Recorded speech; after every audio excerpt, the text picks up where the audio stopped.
नमस्कार। नमस्कार। बजेट बहसको आजको श्रृङ्खला लिएर उपस्थित भइसकेको छु शिवनाथ। तर्नेरी चासो र हाम्रो अभियानको यो बजेट बहस, बजेटमा हामी सबैको चासो, किनभने हाम्रै पैसाले कर मार्फत कुनै न कुनै तरिकाले यो बजेट बनेर आउँछ। त्यही भएर हामीले बजेटमा चासो राख्नुपर्छ भन्ने हिसाबले हामी यो बजेट बहस एउटा प्रारम्भ गरेका छौँ विगत केही दिनदेखि। र हामी यो बजेट के हो, बजेटमा विभिन्न विषयहरूमा हामी छलफल गर्दै आइरहेका छौँ।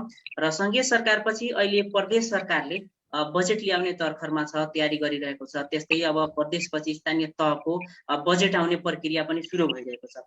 त्यही भएर आज हामीले यो वाणिज्य क्षेत्रले कस्तो चाहन्छ त प्रदेश 2 को बजेट, किनभने वीरगञ्ज लगायत हाम्रो प्रदेश 2 सरकारलाई ठुलै हामीले भूमिका निर्वाह गर्नुहुन्छ उद्योग वाणिज्य क्षेत्रले यो नेपालकै उसमा। तर हामी के चाहन्छौँ, हाम्रो उद्योग वाणिज्यले अथवा यो क्षेत्रले के चाहन्छ, यो बहस पनि हुन जरुरी छ। र हामीले पनि युवाहरूले बुझ्न जरुरी छ। यही बुझ्नको लागि र केही बहस चलाउनको लागि हामीले आज यो प्रयास गरेका छौँ। र आज हामीसँग अतिथि हुनुहुन्छ गणेश लाट हुनुहुन्छ। उहाँ नेपाल उद्योग वाणिज्य महासङ्घ प्रदेश 2 का अध्यक्ष हुनुहुन्छ। त्यसका अलावा उद्योगी, लेखक, साहित्यकार, बैंककार र हामी एउटा उहाँलाई एकदमै आदर भावको हिसाबले हामी वीरगञ्जमा प्रतिष्ठित रूपमा गर्ने गर्छौँ। उहाँलाई स्वागत छ कार्यक्रममा गणेश सर। नमस्ते, धन्यवाद। त्यस्तै हामीसँग सुबोध गुप्ता हुनुहुन्छ, अध्यक्ष वीरगञ्ज उद्योग वाणिज्य सङ्घका। त्यस्तै नेपाली चामल दाल तेल उद्योग सङ्घ नेपालका पनि उहाँ अध्यक्ष हुनुहुन्छ। युवा उद्योगी व्यवसायी हुनुहुन्छ, उहाँलाई पनि स्वागत छ हाम्रो कार्यक्रममा। सुबोध सर। सम्पूर्णमा नमस्कार र धन्यवाद छ सम्पूर्णलाई। त्यस्तै हामीसँग महिला उद्यमी यशोदा गजुरेल हुनुहुन्छ, उहाँलाई पनि हाम्रो कार्यक्रममा स्वागत छ। आपको म्यूट छ है? यशोदा म्यामको म्युट छ। धन्यवाद सर। आजको बहस सबै सरहरुलाई हजुर नमस्कार, स्वागत छ। आजको बहसमा मैले सुरुमै शीर्षकमै मैले राखिहालेको छु, वाणिज्य क्षेत्रले कस्तो चाहन्छ त प्रदेश 2 को बजेट। सङ्घीय सरकारको बजेट आइसकेपछि यहाँ सरहरूको अथवा वीरगञ्ज उद्योगी व्यवसायहरूको पनि केही हामीले प्रतिक्रिया सुनेका थियौँ। जहिले पनि छलफल वीरगञ्जमा हुन्छ, विभिन्न किसिमको छलफल हुन्छ, मागहरू अथवा डिमान्डहरू पनि मागिन्छ। तर बजेट आउने बेलामा जहिले पनि यस क्षेत्रको चाहिँ समस्याहरू समाधानको लागि केही पहलहरू भएको हुँदैन। यो कुराहरू हामी सङ्घबाट देख्यौँ। अब प्रदेशको बजेट आइरहँदा यो क्षेत्रले कस्तो खालको बजेट अथवा कस्तो खालको अपेक्षा गर्नुहुन्छ, यो सुरुको एक राउन्ड चाहिँ हामी सरहरूको कुराहरू सुनौँ र त्यसपछि हाम्रो साथीहरूको जिज्ञासा अथवा बाँकी कुराहरू अब यसमा हामीले कसरी बहस गर्न सक्छौँ, हामी के गर्न सक्छौँ, त्यो एरियामा हामी चाहिँ मोडौँला। सुरुमा म गणेश सरलाई नै अनुरोध गर्छु यो शीर्षकमै रहेर आफ्नो विचार राख्नलाई। अहिलेसम्म हामी जुन बहस गर्दै आएका थियौँ सङ्घीय सरकारद्वारा तयार गरिएको बजेटको विषयमा हाम्रो अभ्यास गरिरहेको थियो। राष्ट्रिय गौरवका प्रोजेक्टहरू होस् या राष्ट्रिय स्तरका बजेट र मुख्य चाहिँ पैसाको विनियोजन चाहिँ त्यहीबाट हुने गर्छ। पहिलोपल्ट यो प्रान्तीय सरकारको प्रदेश 2 को सरकारको आउने बजेटलाई लिएर हामी यसो बसेका छौँ। कमसेकम म यो राम्रो पक्ष हो। यो हाम्रो प्रादेशिक सरकारका पनि केही अधिकार क्षेत्रहरू छन्, केही बजेट विनियोजनहरू हुन्छ र यो बजेटमा पनि हामीले अलिकति चासो राख्यो भनेदेखि केही मार्गदर्शन गर्न सक्छौँ भनेर मलाई विश्वास आजको कार्यक्रमबाट जागेको छ। गत वर्षको अब उनीहरूले पनि अलि सङ्कुचित त गरेका थिए, तै पनि गत वर्षको मैले यसो खोज तलास गर्दाखेरि 33 अरब 56 करोडको बजेट यिनीहरूले प्रस्तुत गरेका थिए। त्यसमा 17 अरब 97 करोड जति पुँजीगत र चालु 15 अरब 42 करोड जति गरेका थिए। अब यसमा आर्थिक स्रोतको अब अनुदानको कुरोहरू बाहिरबाट केन्द्रीय सरकारबाट लिने कुरोहरू पनि थियो। समस्या केनेर छ भनेदेखि यो पुँजीगत खर्च चाहिँ परिचालन हुन सकेन लास्ट मोमेन्टसम्म भनेर व्यापक यही सञ्चार मिडियाबाट हामी थाहा पायौँ। समस्या बजेट विनियोजन परिचालन यदि बेला रहिरहेको छैन। यसमा पनि अलिकति आजको कार्यक्रमको बहसको विषय बनोस् भनेर मेरो आकांक्षा। चालु खर्च आफ्नो ठाउँमा छ, त्यो खर्च भइहाल्छ। मेन समस्या अहिले केन्द्रीय सरकारको ती पुँजीगत खर्चलाई परिचालन गर्ने त्यही समस्या स्थानीय सरकारको छ, त्यही हाम्रो प्रादेशिक सरकारको।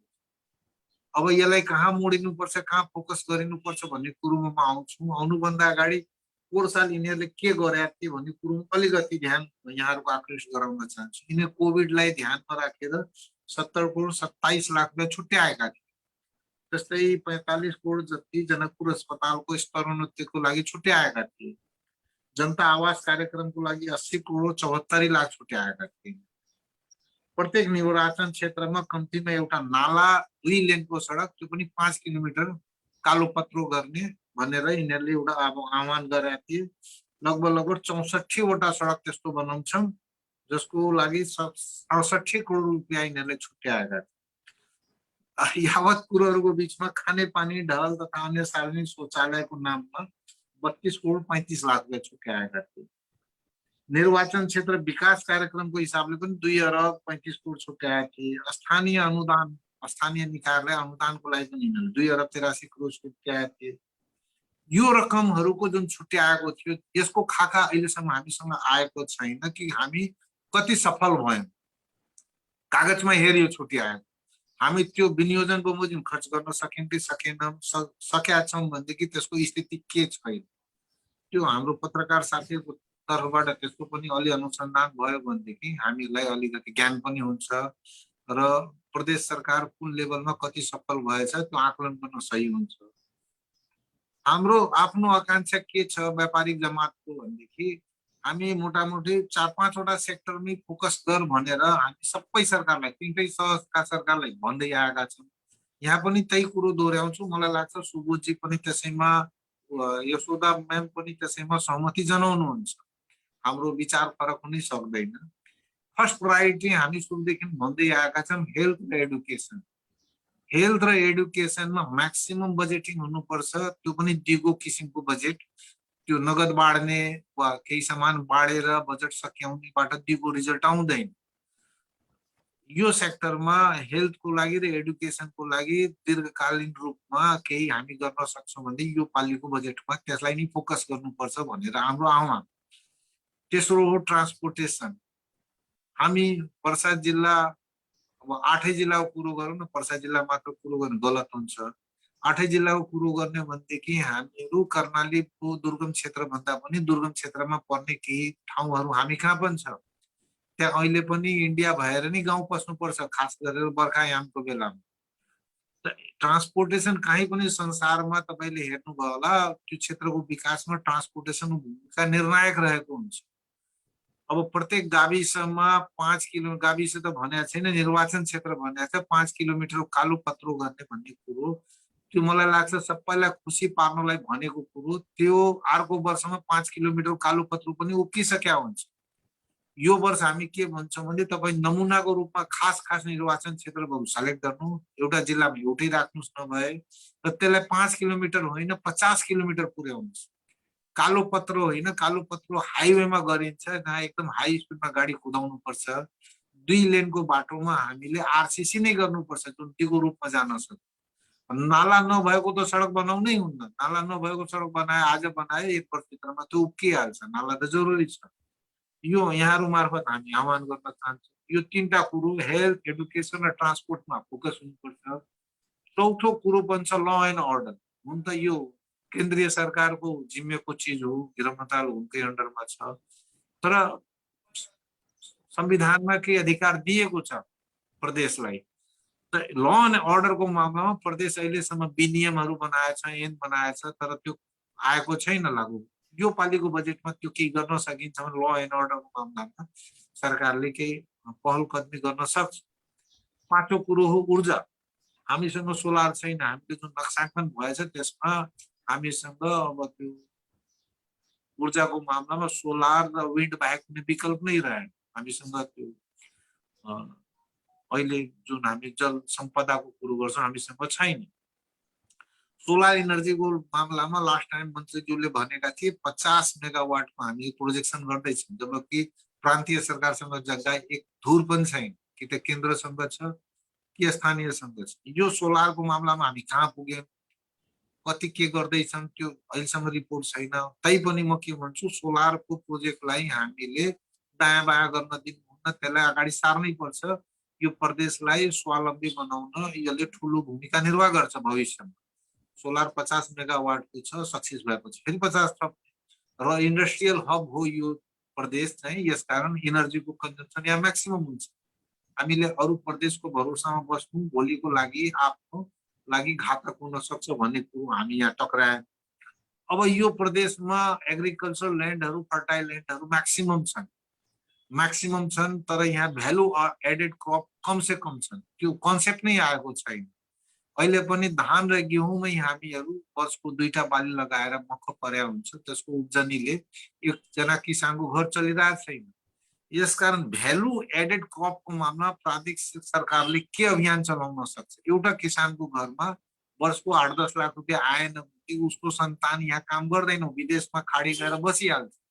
यस साँच्चैकै कृषकलाई यदि हामी अगाडि लिएर आउन चाहन्छौँ भने भ्यालु एडेड क्रपको, उन्नत बिउ बालीको वर्षमा कमसेकम 3टा बाली त उब्जाउ गर्न सकोस्। त्यसको व्यवस्थामा नहरबाट हुन्छ कि कृषि अनुसन्धानबाट हुन्छ कि विदेशबाट त्यो प्रविधि झिकाएर हुन सक्छ। यो प्रादेशिक सरकारले गर्न सक्ने उनको बुताभित्रको कुरो। अर्को कुरो, हामी विभिन्न उद्योग महासंघबाट पनि बारम्बार माग उठाएका थियौँ अन्तर्राष्ट्रिय स्तरको तरकारी बजार। पुरा प्रदेश 2ले यहाँबाट तरकारी सारा नेपालमा क्याटरिङ गर्छ, बरु इन्डियामा पनि पठाउँछ, तर हामीसँग तरकारी बजार भनेपछि छैन। तपाईँ यहाँबाट हाइवेसम्म आउनुहोस्, राजविराजसम्म जानुहोस्, मेन रोडमै तपाईँको तरकारी बजार सडकमा छानेर बेचिरहेको छैन। हामीसँग इन्फ्रास्ट्रक्चर छैन। केन्द्र सरकारले सुनिदिएन, ठिक छ सुनिदिएन, प्रादेशिक सरकार भएछ। प्रादेशिक सरकारले नमुनाको रूपमा 12 पर्सा रौतहटलाई छनौट गर्न सक्छ। एउटा भनौँ न 10-15 बिघा जग्गा लिएर कोल्ड स्टोरेज राखेर सारा किसानहरूको डाइरेक्ट पहुँच हुने गरी, दलालको त्यसमा काम नहुने गरी त्यो गरिदियो भने किसानहरूको पनि आर्थिक आम्दानी बढ्नेछ र त्यो तरकारी बजार व्यावसायिक रूपमा सङ्गठित भयो भने नेपालको लागि मात्र पनि इन्डियाको लागि पनि सप्लाई हब बन्न सक्छ। यो कुरा यो बजेटमा आओस् भनेर हाम्रो आकांक्षा। त्यस्तै गरेर टुरिज्म सेक्टरमा सबैले भन्छ हामी कहाँ टुरिज्म के नै छ र, तर हामी त्यो मान्दैनौँ। टुरिज्मको अनेक रूप हुन्छ। रिलिजियस टुरिज्ममा हामीले कहिले पनि खासै ध्यान दिएनौँ, जबकि हामीसँग जानकी माता छ, कङ्काली माई माता छ, यता गढी माई छन्, विन्ध्यवासिनी माई छन्, पर्सागढी छन्। त्यो हिस्टोरिकल टुरिज्ममा हेर्नु भने सिमरौनगढ छ, नेचरमा हेर्नु भने पर्सा निकुञ्ज नै छ हामीसँग। र केही होलिडे प्याकेजका कुरो पनि, एम्युजमेन्ट पार्कहरूका कुराहरू पनि आएका थिए। त्यसमा यो प्रादेशिक सरकारले अभियान थाल्न सक्छ। विश्वविद्यालयको हकमा पनि प्रादेशिक सरकारले इनिसिएसन लिएको लास्टमा आएर त्यो कुरो अहिले त्यतिकै अड्किया छ।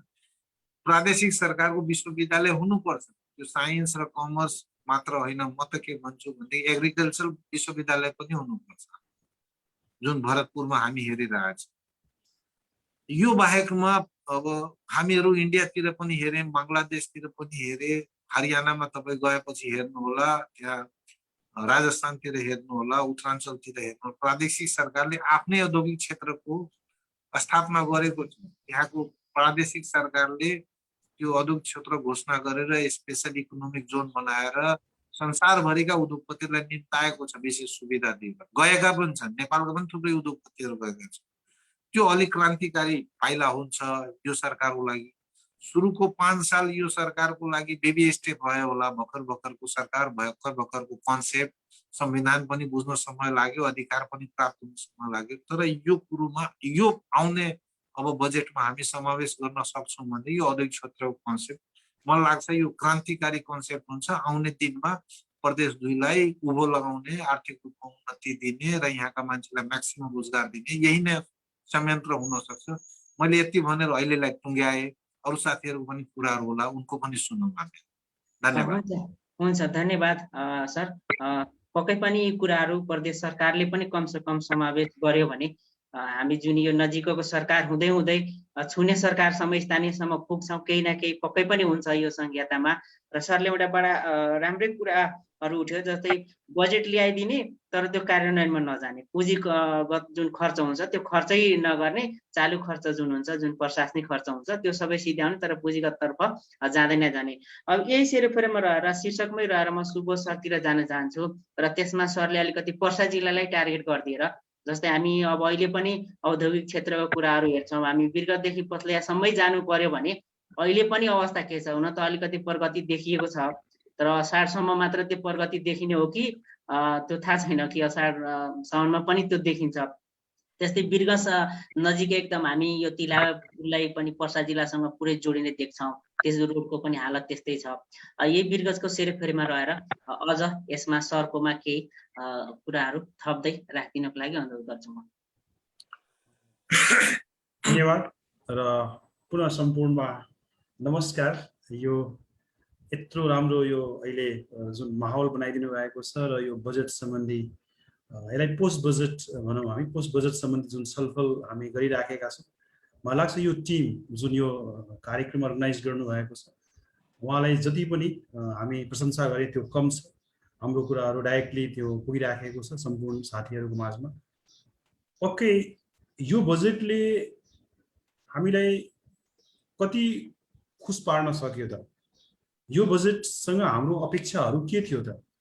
पर्सावासी मात्र नभई पुरै प्रदेशको आकांक्षाहरू के थियो र हामी अहिले कहाँ छौँ त? मलाई लाग्छ यो सम्पूर्ण सेरोफेरोको प्रश्नहरू र त्यसका प्रश्नका जवाबहरू आम जनता र आम युवाहरूलाई बढी बुझ्न जरुरी छ जस्तो लागिरहेको छ।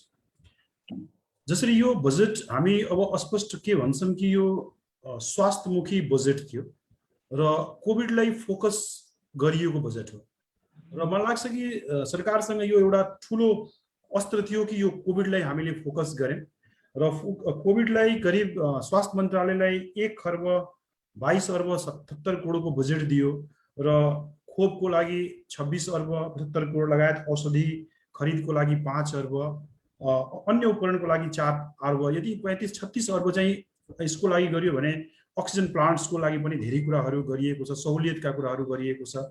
यस बाहेक पनि तपाईको काठमाडौँ मात्र होइन पुरा प्रदेशको लागि पनि केही सरुवा हस्पिटल्सको निर्माणको कुराहरू गरिएको छ। यसको लागि पक्कै हाम्रो नजरिया के छ भने अन्धेरामा पनि कालोमा पनि अलिकति व्हाइटनेस कसरी हेर्न सकिन्छ त त्यो नजरियाले म हेर्ने प्रयास गरे यो बजेटलाई र त्यो पार्टहरू मलाई लाग्छ कि अलि राम्रो पार्टहरू हो। डाइरेक्टली आजको जुन आवश्यकता हो त्यो आवश्यकतालाई फुलफिल त्यसले गर्छ। त्यसै हामी अहिले जुन प्राथमिकतामा राखेका छौँ त्यो प्राथमिकता भनेको प्रथम प्राथमिकता के हो? हाम्रो देशबाट जुन युवाहरू प्रस्थान हुनु गइराखेको छ, बाहिर गइराख्नु भएको छ, त्यो एउटा प्रश्नवाचक चिन्ह छ। त्यसको पछाडि प्रश्नहरू के छ त? उहाँलाई रोजगारी नपाउनु, उहाँको जीवन स्तर राम्रो नहुनु, उहाँको शिक्षाको स्तर राम्रो नहुनु, उहाँहरू कुपोषणको शिकार हुनु, उहाँको परिवारको अवस्था एकदमै गरिबी तलमुखी हुनु, यो सम्पूर्ण निवारण गर्नको लागि हामीले के गर्न सकिन्छ भने रोजगारी सृजना गर्ने। आफ्नै जिल्लामा, आफ्नै क्षेत्रमा, आफ्नै गाउँमा, आफ्नै टोलमा रोजगारी कसरी सृजना गर्न सक्छ? यसको लागि नेपाल सरकारले प्रधानमन्त्री योजना अन्तर्गत बजेट त लिएर आएको छ, त्यो अपर्याप्त बजेट छ। त्यसले सायद हुँदैन।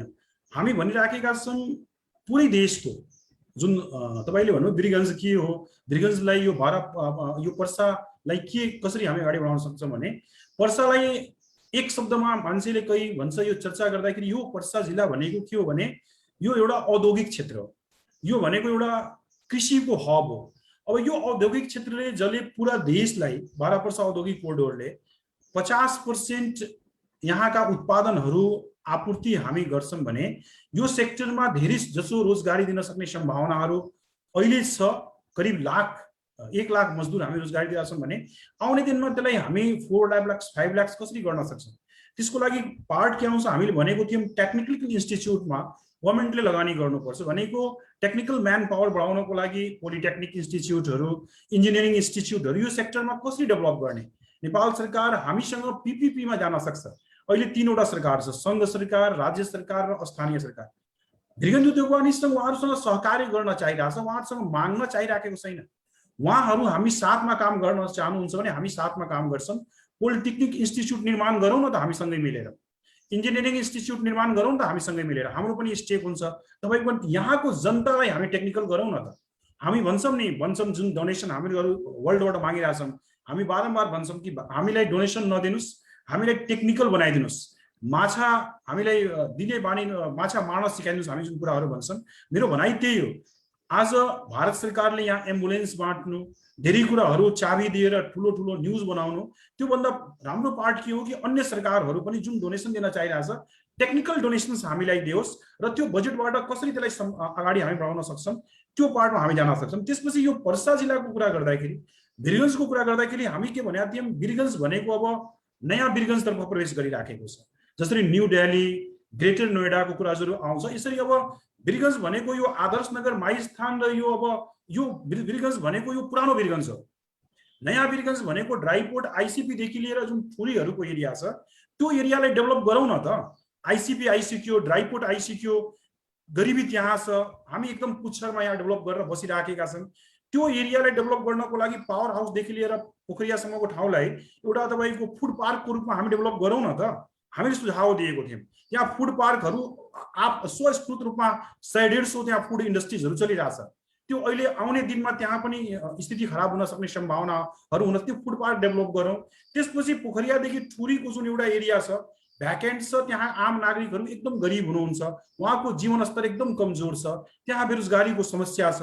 त्यो सेक्टरमा एउटा ठूलो औद्योगिक कोरिडोरको स्थापना गरौँ न त मित्रहरु। त्यो गर्दाखेरि एउटा नयाँ कोरिडोर पनि हुन्छ, त्यहाँ रोजगारी पनि हुन्छ र त्यहाँ अहिले धेरै ठूलो बसोबास छैन। छेउमा हाम्रो जंगलहरु छ, नदीहरु छ, त्यहाँ हामी अगाडि बढाउन सक्छौं। त्यो कुरा हामीले माग गर्दाखेरि त्यो आउने बित्तिकै त्यसको सेरोफेरोमा एउटा ठूलो डेभलपमेन्ट हुन्छ, ठूलो विकासको कुराहरु हुन्छ। त्यो कुरा चाहिँ हाम्रो अहिले पनि सम्बोधन भएको छैन। र पहिलादेखि जुन औद्योगिक कोरिडोर छ त्यहाँ डेली तपाईको केही न केही डिबेटहरु हुन्छ, त्यहाँ केही न केही झगडाहरु हुन्छ। कारण के हो त? पहिला उद्योग आयो कि पहिले बसोबास आयो, पहिला स्कुल आयो कि पहिला हस्पिटल आयो, त्यो आपसमा द्वन्द्व हुने अवस्थाहरु छ। नेपाल सरकार आज पनि गार्जियनशिप लिन तयार छैन। नेपाल सरकार एकदमै अनसुनी गरेर बसिरहेछ, हामीलाई केही थाहा छैन जस्तो उहाँहरूले भनिराख्नु भएको छ। आज सानो समस्या बालाजु औद्योगिक कोरिडोरमा भयो भने, ललितपुर औद्योगिक क्षेत्रमा भयो भने, हेटौडा औद्योगिक क्षेत्रमा भयो भने, पोखरा औद्योगिक क्षेत्रमा भयो भने उहाँहरू एकदमै चनाखो हुनुहुन्छ। तर नेपालकै सबभन्दा ठूलो औद्योगिक कोरिडोर, देशको सबभन्दा ठूलो राजस्व दिने औद्योगिक कोरिडोर र देशलाई सबभन्दा ठूलो आपूर्ति गर्ने यो सेक्टर यो पीडामा छ। यो पीडा सुन्नको लागि नेपाल सरकार तयार हुनुहुन्न। यो सेक्टरलाई औद्योगिक कोरिडोर घोषणा गरिराख्नु भएको छ। समस्या के छ भने श्रीस्या नदी पोल्युसनको नाममा, अरु धेरै पोल्युसनको नाममा इन्डस्ट्रीजलाई टार्गेट गरिएको छ। यो इन्डस्ट्रीजलाई टार्गेट गर्नु मतलब रोजगारीलाई समाप्त पार्नु हो। अब म तपाईलाई अलिकति एउटा विश्लेषण बताउन चाहन्छु। जब कोही इन्डस्ट्रीजले इन्डस्ट्री चलाउँछ उसको पैसा त्यसमा 20% मात्र हुन्छ, 80% पैसा ब्याङ्कले लगानी गर्छ। जब त्यसबाट त्यो मुनाफा आर्जन गर्छ भने त्यो एक वर्षमा 1 करोड मुनाफा आर्जन गर्यो भने त्यसमा 25 देखि 30% पैसा नेपाल सरकारलाई चाहिन्छ, केही काम नगरे वापत। यानी कि 25 देखि 30% को पार्टनर को हुनुहुन्छ त? नेपाल सरकार, उहाँको केही दायित्व छैन। 15% को पार्टनर को हुनुहुन्छ त? ब्याङ्कर्स हुनुहुन्छ। अनेक चार्ज र ब्याजको रूपमा उहाँहरूसँग हामीसँग असुल गर्नुहुन्छ, 40% भयो। त्यसपछि त्यहाँ गर्ने कामदारहरू, त्यहाँका कर्मचारीहरू हामीसँग 15 देखि 20% पैसा लिनुहुन्छ। यानी त्यहाँका उद्योगी जुन छ त्यो 25 देखि 30% को मुनाफामा पार्टनर छ।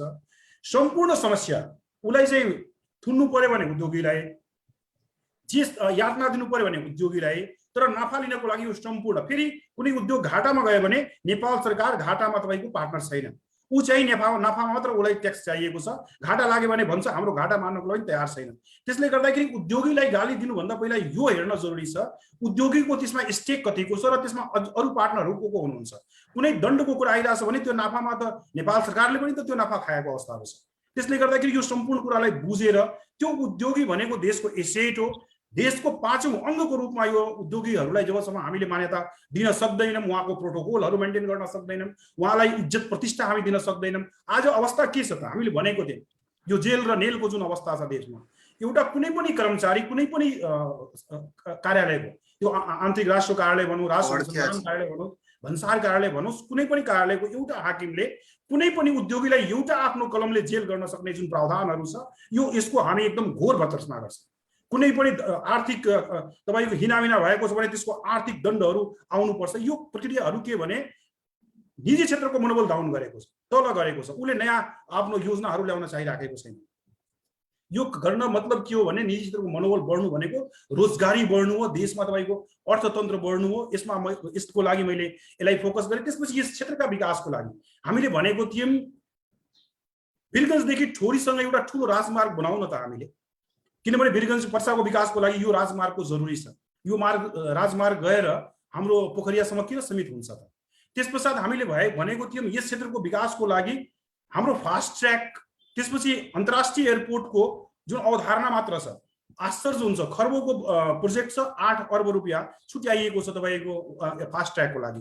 त्यसले गर्दाखेरि यो जुन बजेट छुट्याउने जुन काम गरिएको छ, जसलाई केही साथीहरूले भन्नुहुन्छ छरिएको बजेटहरू, एकदमै ठोस योजनाहरू। हामी भन्छौँ तपाईँ 100वटा ठाउँमा पैसा लगाउनु भन्दा पनि 5वटा ठाउँ 5लाई सिलेक्ट गरौँ र त्यसलाई चाहिँ आफ्नो यो 1 वर्षभित्र त्यसको 40% देखि 60% काम समाप्त गर्ने गरी बजेट विनियोजन गरौँ न त। हरेक ठाउँमा बजेट छर्ने, कुनै पनि प्रोजेक्ट पुरा नगर्ने, त्यो अस्पष्ट रूपमा यो निजगढ एयरपोर्ट, फास्ट ट्र्याक, योले सबैले हेराइराखेको अवस्थाहरू हामीले हेरिराखेका छौँ। त्यसपश्चात यो क्षेत्रको विकासको लागि जसरी पहिला साथीहरूले भनिसक्नु भएको छ, यो क्षेत्रको विकास गर्नको लागि मुख्य भनेको कृषिलाई फोकस गर्नको लागि मैले बारम्बार के भनिरहेको छु, म चामल दाल तेल उद्योग सङ्घको अहिले राष्ट्रिय अध्यक्षको नाताले पनि हामीले के भन्छौँ, हामी आफ्नो र मेटेरियल, यानी जुन र मेटेरियल हामी आफ्नो इन्डस्ट्रिजको लागि चाहिएको छ त्यो आफ्नै देशमा उत्पादन गर्नुपर्छ। त्यो भनेको आत्मनिर्भर हो, त्यो भनेको हामी आफ्नै प्रोडक्ट आफ्नै बनाउने हो। तर हामी यस्तो इन्डस्ट्रिजहरू छ जो या त र मेटेरियल इम्पोर्ट गर्छ अथवा तपाईँको रेडी प्रोडक्ट नै इम्पोर्ट गर्छ ट्रेडर्सहरूले। त हामी भनेको छौँ जुन जबसम्म हाम्रो देशमा आफ्नै र मेटेरियल, जसरी चामल मिललाई चाहिने धान, मैदा मिललाई चाहिने गहुँ, दाल मिललाई चाहिने मसुर गेडागुडीहरू, तेल मिललाई चाहिने आलस्यहरू, टिसीहरू, जबसम्म हाम्रो आफ्नै खेतमा उत्पादन हुँदैन। त आफ्नो खेतमा उत्पादन कसरी हुने? आज जति पनि हाम्रो भूमिहरू छ त्यो एउटा सानो पार्टमा बटिएको छ। कसैसँग 5 कट्ठा छ, कसैसँग 10 कट्ठा छ, कसैसँग 20 कट्ठा छ। त्यसलाई हामीले एउटा वन विन्डो सिस्टममा कसरी जाने, यानी कि त्यसको लागि फार्मर विथ प्राइभेट सेक्टर यो जोड्नुपर्छ। र प्राइभेट सेक्टर जब फार्मरसँग जुड्छ, त्यो सम्पूर्ण सेक्टरमा कुन किसिमको बिउ लिएर लगाउने हो त? अहिले मार्केटमा डिमान्ड के छ? तपाईँले उदाहरणको लागि म के भन्न चाहन्छु भने, आज देशमा 60-70% मान्छेहरू जिरा मसिनो चामल खान थाल्नुभयो। तर हाम्रो देशका जनताहरूले के उत्पादन गरिराख्नु भएको छ? तपाईँको चितवनमा नजानुस् मोटा धानको उत्पादन छ, तपाईँ दमकमा जानुस् मोटा धानको उत्पादन छ, पर्सा जिल्लामा सबभन्दा बढी उत्पादन भनेको सोनामसुरी धानको हो। हामीले थाहा नै छैन कि हामीले के उत्पादन गर्ने हो। हामीले रातो बासमतीको एक्सपोर्ट गर्न सक्ने अवस्था छ, हामीले कोही भन्नेवाला छैन, बिउ दिनेवाला छैन। त्यसले गर्दाखेरि जब किसानसँग हाम्रो प्राइभेट सेक्टर जान्छ, उसले के गर्छ, आजको आवश्यकता के हो, जिरा मसिनो हो कि रातो बासमती, उसले दिन्छ। उसले के गर्छ कि एउटा टेक्निकल सिँचाइको व्यवस्था गर्छ। त्यसपछि तपाईँको जुन क्रप्स छ त्यसको लागि तपाईँको उसको लागि तपाईँको इन्सुरेन्सको व्यवस्था गर्छ। इन्सुरेन्स भइसकेपछि तपाईँको मन्डी हाउसको व्यवस्था गर्छ। तपाईँको घरमै कोनिर नै मन्डी हाउस बनाएर त्यो सामान किन्ने व्यवस्था गर्छ। यानी कि एउटा यो फार्मिङलाई मोडर्न फार्मिङतर्फ लिएर जब जान्छौँ, त्यसले योभन्दा पहिला हाम्रा गणेश सरले जुन भन्नुभयो, त्यो मोडर्न फार्मिङले के गर्छ कि फेरि त्यो जुन हाम्रो देशबाट युवाहरू पलायन भइराख्नु भएछ त्यसलाई रोक्ने प्रयास गर्छ। यो मैले योभन्दा पहिला हाम्रो युवराज खतिवडा अर्थमन्त्री हुँदाखेरि मैले स्पष्ट एउटा किताब बनाएर नै उहाँलाई दिएको थिएँ, फार्मर विथ निजी क्षेत्र, प्राइभेट सेक्टर। तपाईँहरू गार्जियन काम गर्नुहोस्, जोड्नुहोस्, ठुलो घाटामा तपाईँ गार्जियन बन्नुहोस्, नत्र हामी चाहिँ मिलेर अगाडि बढाउँछौँ। यो सेक्टरलाई हामीलाई पर्सा जिल्ला एडप्ट गराउनुहोस्, पर्सा जिल्लामा कुन फसल लगाउनुपर्छ र अहिले जति पनि उहाँहरूले इन्कम जेनेरेट गर्नु भइरहेछ त्योभन्दा बढी इन्कम चाहिँ हामीले उहाँहरूलाई दिन्छौँ।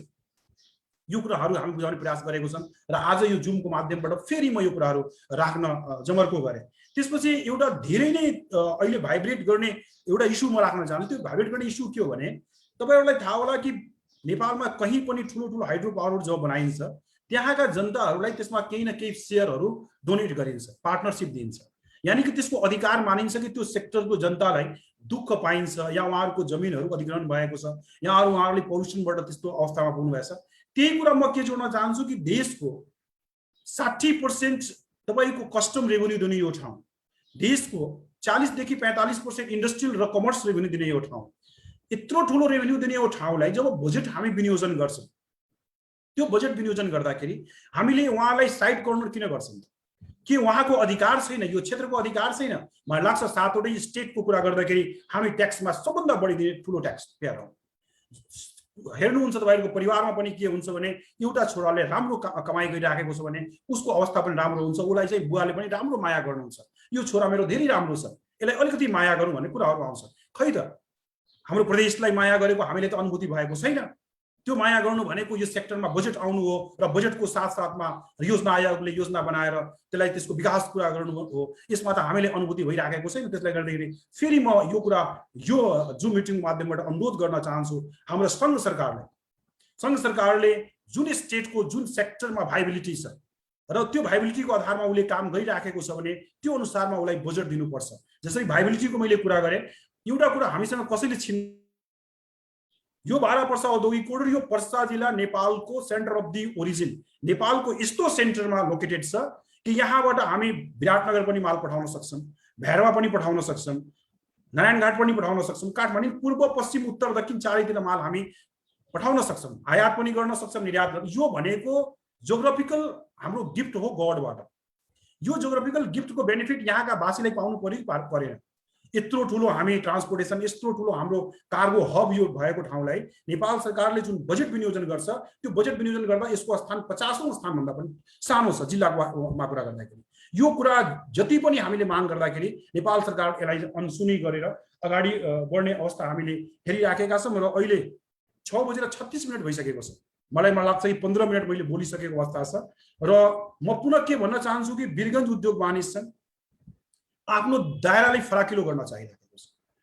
राज्य सरकारसँग सहकार्य गर्न चाहिरहेको छ, केन्द्र सरकारसँग सहकार्य गर्न चाहिरहेको छ, स्थानीय सरकारसँग सहकार्य गर्न चाहिरहेको छ, आफ्नो सीमालाई ठुरीसम्म लाग्न चाहिरहेको छ। हाम्रो सीमा भनेको आदर्शनगर, वीरगञ्ज र यो पावर हाउससम्म हामी राख्न चाहिरहेको छैनौँ। हाम्रो सीमा पोखरियाको डेभलपमेन्टमा पनि जान चाहिरहेको छ। हाम्रो कुराहरू ठुरीको डेभलपमेन्टमा पनि हामी सहकार्य गर्न तयार छौँ। हामी आज ओपनली भन्न चाहन्छौँ, कोही साथीहरू हामीसँग सहकार्य गर्न चाहनुहुन्छ भने वीरगञ्ज उद्योग वाणिज्य संघ होइन, पुरा निजी क्षेत्र, यस क्षेत्रको विकास गर्नको लागि एउटा वीरगञ्ज च्याम्बर पनि एउटा ठुलो स्टेक होल्डरको रूपमा रहेको छ। र सम्पूर्ण सरकारको साथसाथमा यहाँको आम जनताको विकासको लागि हरेक सेक्टरमा हामी विकास गर्न तयार छौँ। एकदम तमतमाएर बसिराखेका छौँ, काम गर्नको लागि 24 घण्टा रेडी भएर बसिराखेका छौँ। र आउने दिनमा फार्मिङ, इन्डस्ट्रियलाइजेसन, एक्सपोर्ट इम्पोर्ट, तपाईँको रोजगारीको कुराहरू, नेपाल सरकारले ल्याएका जुन 25 लाखको लोनको कुराहरू छ, त्यसमा तपाईँलाई गाह्रो भएको खण्डमा वीरगञ्ज उद्योग वाणिज्य संघले तपाईँहरूलाई यस्तो व्यवस्था उपलब्ध गराउँछ जस्तै तपाईँ लोन लिन सक्नुहुन्छ। तपाईँलाई टेक्निकल अवस्था गाह्रो छ भने आज पनि वीरगञ्ज उद्योग वाणिज्य संघ हरेक वर्ष कमसेकम 100-150 जनालाई टेक्निकल बनाएर हामीले उहाँलाई कमाउने खाने गरी बनाएर पठाइ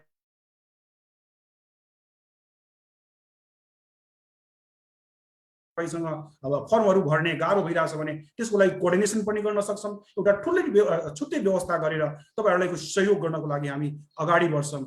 आजको लागि बजेट बहसमा म यति मात्र कुरा राख्न चाहन्छु। केही जिज्ञासा आयो भने म फेरि आउनेछु। धन्यवाद। धन्यवाद सुबोध सर। केही हाम्रो सङ्घ सरकारले ल्याएको बजेटमा पनि रहेर कुराहरू राखिदिनु भयो। र अब आउने जुन प्रदेश सरकारहरूको बजेट छ, खास गरी हाम्रो प्रदेश 2 को, त्यसपछि स्थानीय तहको, त्यसले अब कस्तो कुराहरू समेट्छ, यही सेरोफेरोमा रहेर कस्तो चाहन्छ त वाणिज्य क्षेत्रले प्रदेश 2 को बजेटमा हामी छलफल गरिरहेछौँ। थोरै हामी यशोदा गजुरेलजीको कुरा थोरै सुनौँ र त्यसपछि हाम्रो साथीहरूले जिज्ञासाहरू यहाँ राख्नु भएको छ कमेन्ट बक्समा, म त्यो जिज्ञासाहरू राख्नेछु। र आज हामीसँग मोनिका सिंह पनि हेर्दै हुनुहुन्छ, सुनिरहनु भएको छ, उहाँलाई पनि स्वागत छ। नमस्कार। नमस्कार सरहरूको त्यो अतिथिहरूको त्यो फोटो हेरेर फेसबुकमा म अध्ययन गर्ने है। र मलाई के लाग्छ भने बुक अध्ययन गर्नुभन्दा डाइरेक्ट तपाईहरूसँग चाहिँ जुन कुरा आउँछ नि त्यो चाहिँ बढी इफेक्टिभ हुन्छ। त्यसैले मेरो पनि उपस्थिति दर्ज होस्। नमस्कार। हजुर, हस्, धन्यवाद। सरले बोलिसक्नु भएको छ? हजुर, अब ओहो मिस गरे म, सरी। अब फेरि यसलाई हामी हाल्छौँ, त्यसमा हाम्रो रहन्छ रेकर्डेडमा हाल्छौँ म्याम। यशोदा गजुरेलजीलाई म आफ्नो थोरै कुराहरू अलिकति अब महिला उद्यमीलाई के छ त प्रदेश 2 ले अथवा प्रदेश 2 सरकारले बजेट ल्याइरहेको छ, कस्तो खालको बजेटमा महिला उद्यमीहरूका कुराहरू समेटिदियो भने अलि सहज हुन्छ भनौँ न, कि मेरो पनि बजेटमा केही कुराहरू आएको छ जस्तो त्यस्तो अनुभूति हुन्छ। थोरै कुरा राखिदिनको लागि अनुरोध गरेँ। नमस्कार, सन्ध्याकालीन नमस्कार सबैजनालाई। एकदम खुसी लाग्यो यो कार्यक्रममा। म अचानक मैले थाहा पाएर भर्खर जोइन हुन पाएँ, जे भए पनि खुसी लाग्यो। र वास्तवमा यो सङ्घ संस्था जे भए पनि यो बजेट आउने बेला धेरै छलफलहरू गरियो, यस्तो गरियो उस्तो गरियो भनेपछि आशा गरेको थियौँ कि हाम्रो लागि पनि केही हुन्छ, तर त्यो छलफलमा मात्रै सीमित हुँदो रहेछ। तर केही पनि त्यो चाहिँ केही पनि लागु नभएको जस्तो लाग्यो मलाई। जस्तो हाम्रो पनि घरेलु महासङ्घबाट पनि धेरै हाम्रो महिला उद्यमीहरूको लागि यस्तो गर्ने उस्तो गर्ने छलफल 1 महिनादेखि 2 महिनादेखि भयो। तर कुनै पनि त्यो कार्यान्वयन चाहिँ नभएको जस्तो देखियो। आफ्नो लागि चाहिँ आफैले गर्नुपर्छ भन्ने मैले यो बजेटबाट पनि देखेँ। कसैले कसैको लागि केही गर्दो रहेछ, सबै भनाइ र आफ्नो लिङ्क हुनु पर्दो रहेछ। त्यसमा पनि आफ्नो अब आएका सुविधाहरू लिनलाई पनि त्यति सजिलो छैन। त्यही भएर अब त्यो यो भन्ने कुरा र गर्ने कुरा, भोगाई भन्ने कुरा चाहिँ धेरै झन्झटिलो छ। र अब भर्खर हामीहरू यो उद्यमीमा अब भर्खर आएका हामी नयाँ छौँ, एउटा स्टार्टिङ पिरियडमा, नर्सरी पिरियडमा छौँ। अब हामीले सिक्दैछौँ, गर्दैछौँ। अब यो केही कुराहरू पनि हामीले अब सिकिसकेपछि नै हुने हो। त्यही भएर अब खासै मैले अहिले केही भन्न चाहिनँ सर। यति नै मेरो हस् 2 शब्द। हस्, धन्यवाद। पक्कै पनि हामीले आफ्नो लागि आफैले केही गर्नुपर्छ र यो पनि अब हाम्रै हो, करको पैसा मार्फत गएको हुनाले। त्यही भएर आफ्नो सरकारलाई पनि हामीले समय समयमा झकझकाउनु पर्छ। हाम्रै प्रतिनिधि हो उहाँहरू र हाम्रै पैसा करबाट तिरे गरेर बजेट बनेर आउँछ, अथवा हाम्रै टाउको गनेर लोन आएर भए पनि यो पैसा हाम्रै हो। हामी चाहिँ युवाहरू यो पैसा हाम्रै हो, त्यही भएर यसमा हाम्रो चासो भनेर हामीले यो चासो राखिरहेछौँ। अब यहाँ 4-5 जना साथीहरूले एकदमै उत्साहपूर्वक आज जिज्ञासा राख्नु भएको छ। उहाँहरूको जिज्ञासा म 2 जना अतिथिज्यूहरूलाई, सरहरूलाई राख्न चाहन्छु पालै पालो। थोरै यसमा जिज्ञासा राखिदिनु होला। जस्तै सुरुमा हाम्रो कविताजीले लेख्नु भएको छ, सबैमा नमस्कार। प्रदेश 2 लाई जहिले पनि उपेक्षा गरेको गुनासो सुनिन्छ। के साँच्चीकै उपेक्षा गरेको हो कि कमजोरी कारण अथवा हाम्रो पहुँच पुगेन? के भयो, हामीले पोलिटिकल हिसाबले पहुँच पुर्याउन सकेनौँ कि किन हामी जहिले पनि उपेक्षामा पर्यौँ? राख्नु भएको छ। त्यस्तै सन्ध्याजी लेख्नु भएको छ, अरू क्षेत्र भन्दा पनि व्यापारमा महिलाहरूको चुनौती धेरै छ। सहजीकरणको लागि उद्योग वाणिज्यसँग अथवा सरकारी निकायको भूमिका के हुन सक्छ? महिलाहरू उद्योग गर्न चाहनुहुन्छ भने चुनौती थपिन्छ, धेरै हुन्छ पुरुषको तुलनामा। अब अहिले प्रदेश सरकारले बजेट पनि ल्याइरहेको छ, कस्तो खालको सहयोग गर्यो भने सहज हुन्छ? त्यस्तै हाम्रो मुन्ना सराफ लेख्नु भएको छ, सबभन्दा बढी कर वीरगञ्जबाट नेपाल सरकारलाई जान्छ, तर आज वीरगञ्जको विकास हेर्दा न्यून छ। हाम्रो पैसा केही भागमा मात्रै नेपाल सरकारले दिनुपर्छ, अझै वीरगञ्जको विकासतिर लगाउनु पर्छ भनेको उहाँको एक किसिमको सुझाव खालको आएको छ। हामी पैसा दिन्छौँ तर हाम्रो कहाँ त्यो पैसा रिटर्न भएर आउँदैन। त्यही भएर त्यो व्यवस्था अब हामी आफैले त गर्न सक्दैनौँ। आफ्नो पैसा उठाएर आफैले खर्च गर्ने यो सिस्टम अहिले सक्दैनौँ। हामी दबाब दिएर त्यो पैसा लिन सक्छौँ। त्यस्तै गीता भण्डारी नमस्कार गणेश सर र सुबेश सर एउटा जिज्ञासा राख्नु भएको छ। औद्योगिक कोरिडोर क्षेत्र भित्र जुन पर्सा जिल्ला छ त्यसमा 1,50,000 जना जति 1,50,000 श्रमिकहरू कोरोना पोजिटिभ नभनिकन दिनरात काम गरिरहनु भएको छ। उहाँको पेटको सवाल छ। यस्तो परिस्थितिमा प्रदेश सरकारबाट त्यो श्रमिकहरूलाई अलि राहत हुने कस्तो खालको कार्यक्रम अथवा बजेटमा त्यो समेट्नुपर्छ जस्तो लाग्छ यहाँहरूलाई? त्यस्तै प्रदेश नम्बर 2 को बजेट विश्लेषण गरी महिला उद्यमीको लागि योग्य भएर पनि घरभित्र बस्न बाध्य महिलाहरू हुनुहुन्छ। उहाँहरूको अलिकति बाहिर ल्याउनको लागि उहाँहरूलाई सहयोग पुग्ने खालको बजेटमा के कुराहरू समावेश गर्नुपर्छ?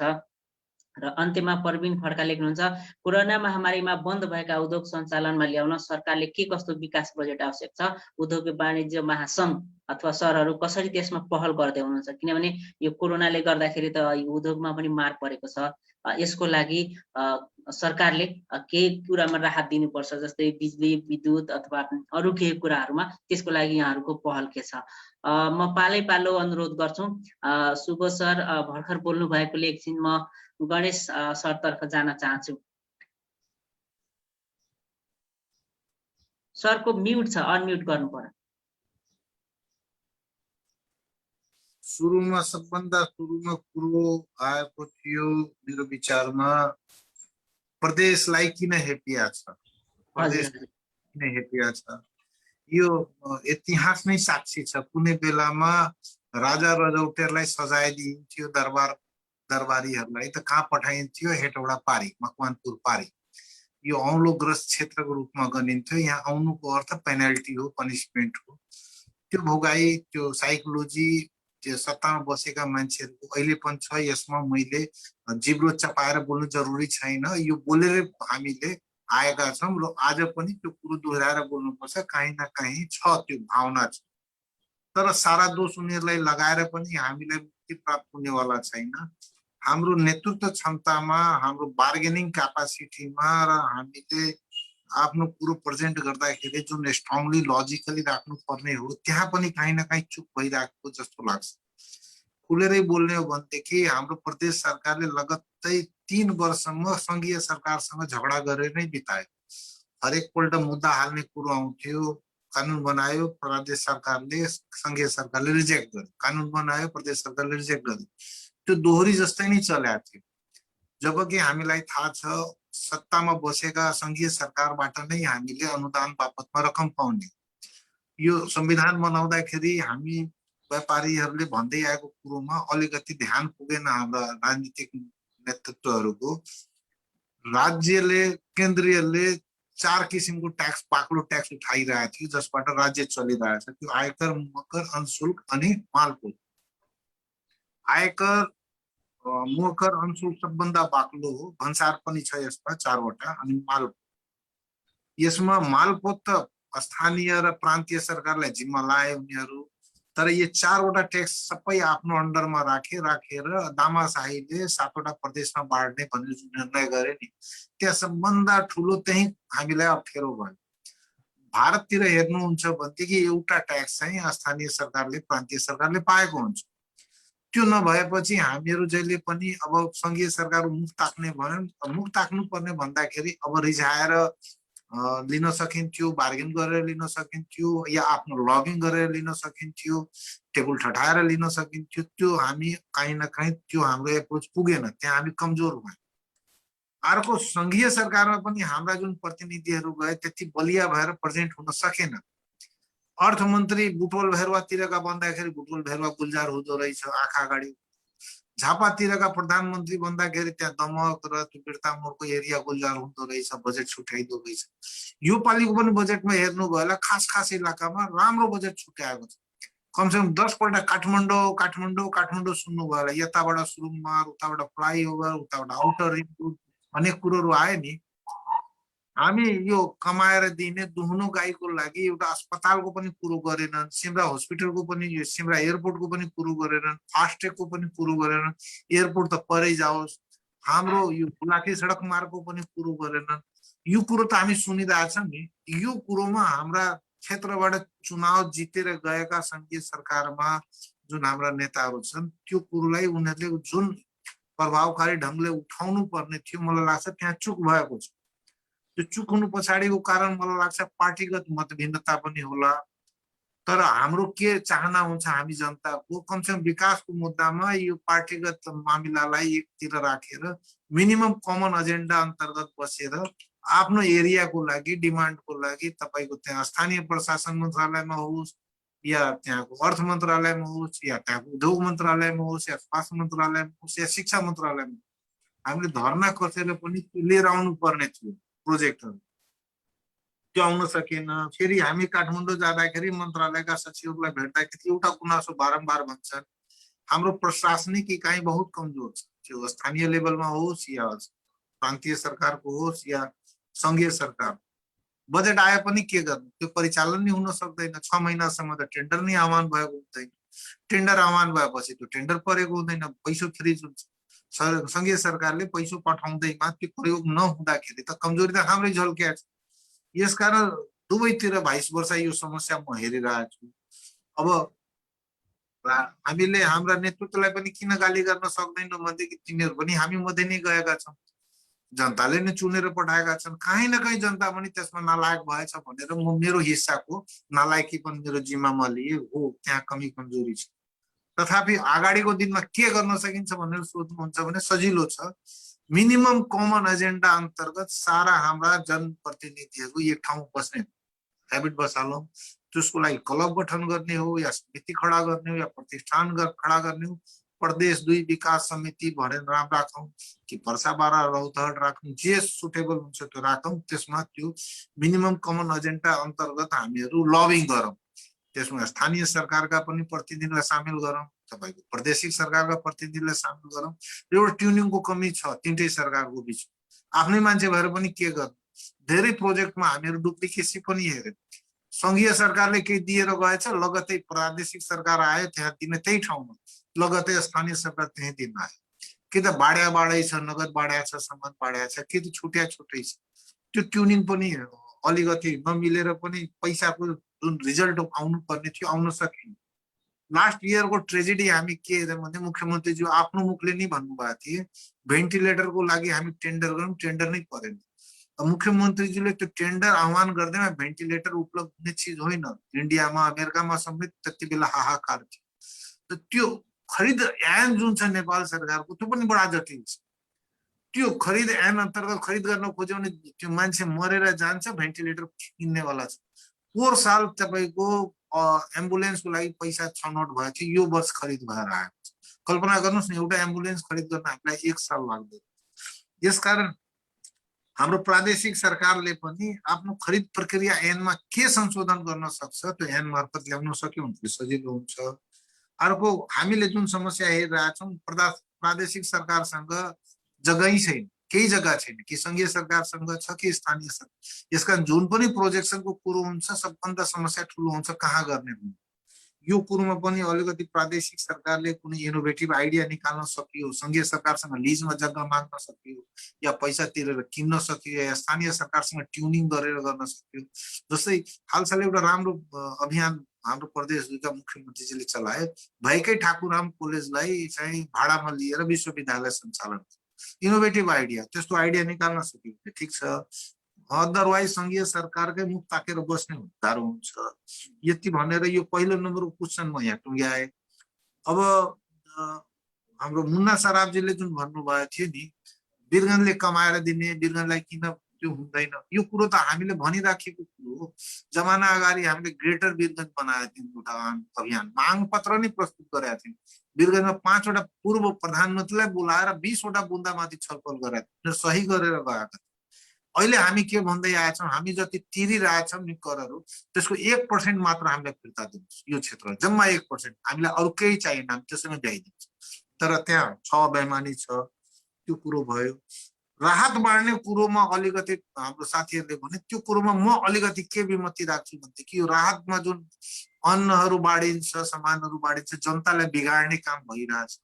सुबोजीले भन्नुभयो नि फिस भन्दा फिसिङ रड दिनुहोस्, त्यहाँ हामी चुकिरहेछौँ। त्यो मलाई लाग्छ चुनावी पपुलरिटीको लागि हो या व्यक्तिगत पपुलरिटीको लागि हो, जनताको घर दैलोमा गएर नगद बाँड्ने या सामान बाँड्ने।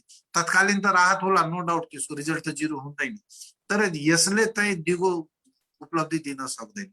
सरकारले के गर्न सक्छ, यो हाम्रो प्रदेश सरकारले त्यो कुरोमा यदि हामीले बहस गर्ने हो भनेदेखि सामाजिक सुरक्षा कर बापत नेपाल सरकारले खर्बौं रुपियाँ जम्मा गरेको छ। 1% कोष त भर्खर आएछ। त्योभन्दा अगाडि जुन क्षेत्रबाट त्यो पैसा सङ्कलन गरेको छ त्यो क्षेत्रमा, त्यो औद्योगिक क्षेत्रमा श्रमिक र कामदारहरूको लागि अस्पताल त खडा गर्न सकिन्छ, त्यहाँ राम्रो दिगो तपाईँको स्कुल खडा गर्न सकिन्छ। दुईटा कुरोको लागि हाम्रो प्रादेशिक सरकारले संघीय सरकारसँग झगडा गरेर त्यो बजेट तान्न सक्नु पर्यो। सामाजिक सुरक्षा कोषको पैसा हाम्रो पैसा हो, त्यो केन्द्र सरकारले त्यता राखेर काम चल्दैन। त्यो पैसा तान्न सक्यो भने अलि राहत हुन सक्छ। र जुन यो कोरोनाको महामारी कारण धेरै मान्छे बेरोजगार भएछन्, धेरै मान्छे ज्यान गुमाएका छन्, त्यो श्रमिक र यो कर्मचारी मात्र होइन, वीरगन्जका उद्योगपति मेरो औँलामा गर्न सक्छु 100 भन्दा बढी उद्योगपतिहरू राम्रा घरानाका ज्यान गुमाएका छन्। हालसालै यही कोरोनामा 20 जना भन्दा बढी त मेरै वीरगन्ज क्षेत्रका छन्। तिनीहरू पनि त्यतिकै पीडित छन्, श्रमिकहरू पनि त्यतिकै पीडित छन्। अब सरकार यति नालायक छ, मलाई त बोल्न लाज लाग्दैन। भन्छ पिसिआर गराएर मात्र काममा लगाउनु। को माइकलाल पिसिआर आफ्नो उद्योगको गेट बाहिर लगाएर जाँच गराउन सक्छ। नारायणी अस्पतालले दुईटा पिसिआर चलाउन सकेका छैन। त्यो हामीले अनुदानमा दिएको पनि चलाउन सकेका छ। र पिसिआर आफैमा भ्याक्सिन त होइन। आज पिसिआर गरायो भने भोलि फेरि गराउनु पर्छ, भोलिपछि पर्सि फेरि सरकारले त्यो भ्याक्सिनेसनको प्रोभिजन अहिलेसम्म सुरु गरेका छैन। साँच्चीकै प्रादेशिक सरकारले कुनै क्रान्तिकारी कदम चाल्न सक्छ भनेदेखि भ्याक्सिनेसनको लागि भयानक रूपमा मास लेभलमा अभियान चलाउन सक्यो भनेदेखि त्यसमा पनि संघीय सरकारसँग ट्युन गर्नै पर्छ। ट्युन गरेन भनेदेखि मुखामुख गर्यो भने कुरो त्यहाँ मिलिरहेछ। र अहिले भ्याक्सिनका सप्लायरहरू स्थानीय या प्रान्तीय सरकारलाई दिन मानेका छैनन् र संघीय सरकारले पनि अनुमति दिएको छैन। त्यो भ्याक्सिनेसनमा प्रान्तीय सरकारले गर्यो भनेदेखि हामी यहाँ श्रमिकहरूको लागि औद्योगिक क्षेत्रमा काम गर्ने अलिकति राहत हुने थियो। मैले त्यो भनिहालेँ, दुईटा कुरोमा संघीय सरकारले या प्रान्तीय सरकारले स्थानीय सरकारले एकदम फोकस हुनुपर्छ। विदेशतिर हामी जहिले पनि जान्छौँ भनेदेखि के सुन्छौँ भनेदेखि शिक्षा र स्वास्थ्य यो दुईटा कुरामा राज्यले जिम्मेवारी ल्याएको छ। हाम्रो संविधानमा स्पष्ट लेखिएको छ यो सार्वभौम अधिकार भित्रको चिज। शिक्षा र स्वास्थ्य भन्ने दुईटा कुरो हाम्रो सरकारले जिम्मा लियो भनेदेखि नागरिकले अरू कुरोमा ध्यान दिनेछ। यो दुईटा कुरोमा नै हाम्रो मोस्टली आम्दानी खर्च भइरहेछ। यो देशमा भ्रष्टाचार व्याप्त छ भने यो दुईटा खर्च मेन्टेन गर्नलाई पनि अझै कल्पना गर्नुहोस्, तपाईँ आफ्नो सन्तानलाई यदि डक्टर बनाउन चाहनुहुन्छ भने 2-4 करोड रुपियाँ चाहियो। 2-4 करोड। इन्जिनियर बनाउन चाहनुहुन्छ भने 50-60 लाख रुपियाँ चाहियो। एमबीए पढाउन चाहनुहुन्छ भने गतिलो कलेजमा 25-30 लाख रुपियाँ चाहियो। कहाँबाट आउँछ? यो त सरकारले हेरिदिनु पर्ने कुरो थियो नि। यसमा स्थानीय यो प्रान्तीय सरकारले अधिकार पाएको छ विश्वविद्यालय गठनको, आफ्नो हिसाबले कलेज चलाउनु। यसमा यो आम जनताको लागि, गरिब युवाहरूको लागि शिक्षाको, खास गरेर सुबुजीले पोलिटेक्निकल इन्स्टिट्युट भन्नुभयो, त्यसका बहुत भेग छन् अर्थ। त्यो पोलिटिकल इन्स्टिट्युटलाई यस्तो रूपमा डेभलप गरेर लैजान सकिन्छ कि त्यहाँबाट निस्किने मान्छेको डिमान्ड संसारभरि होस्। यहाँबाट जाने अनस्किल्ड लेबर त्यो वर्षको 10 लाख रुपियाँ कमाएर लिएर आउने, बाटैमा 5 लाख खर्च हुने, 10% मान्छे बाकसमा बन्द भएर आउने, त्यो ट्रेन्ड खत्तम होस्। यहाँबाट हामी इन्जिनियर दिन सकौँ, डक्टर दिन सकौँ। के गरी हामीले आफै कहाँ राख्न सक्यो भने सुनमा सुहाना भयो, सकेन भने कमसे स्किल्ड म्यान पावर त दिन सकौँ हामी, जुन इन्डियाले गर्दैछ। तपाईँ संसारको जुनसुकै कुनामा जानुहोस्, इन्डियनहरू त्यहाँ भेट्छन्। सबै हाइली पेड, हाइली स्किल्डहरू छ। वर्ल्ड ब्याङ्कमा जानुहुन्छ त्यहाँ इन्डियनहरू भेट्छन्, नासामा जानुहुन्छ त्यहाँ इन्डियनहरू भेट्छन्। त्यो लेभलको म्यासिभ लेभलमा काम गर्नलाई प्रान्तीय सरकारले सिड मनी आज पनि यो बजेटमा पनि छुट्याउन सक्छ। त्यो गर्न सक्यो भने हुन्छ। अर्को, तीनटै सरकारको बिचमा ट्युन गर्ने हिसाबले पनि एउटा आर्बिट्रेसन कमिटी हामीले गठन गर्न यो बजेट मार्फत आह्वान गर्न सक्छ। तालमेल नै मिल्न सकिरहेको छैन, कुरोले पनि धेरै कुरो बिग्रिरहेछ। यो कुरोहरू मैले यति भनेपछि एउटा कुरो फेरि के याद गराउन खोज्यो भनेदेखि संघीय सरकारले स्टार्टअप र इनोभेटिभ आइडियाजको हिसाबले केही बजेट छुट्याएको छ। हुन त एन आएको छैन, लेकिन विनियम पनि आएको छ। तर बजेटमा के भनेको छ भने युवाहरूले यदि 25 लाखसम्मको लोन माग्यो भनेदेखि हामी 1% मा दिन्छौँ, त्यो पनि ढितोमा उसको सर्टिफिकेट राख्यौँ। हाम्रो प्रादेशिक सरकारले त्यो कुरोलाई आफ्नो ओनरसिपमा लिन सक्छ। ल यसलाई हामी ट्युन गर्छौँ, पैसा हाम्रो जिम्मामा दिनुहोस्, हामी हेर्छौँ कसरी गर्नु छ के गर्नु।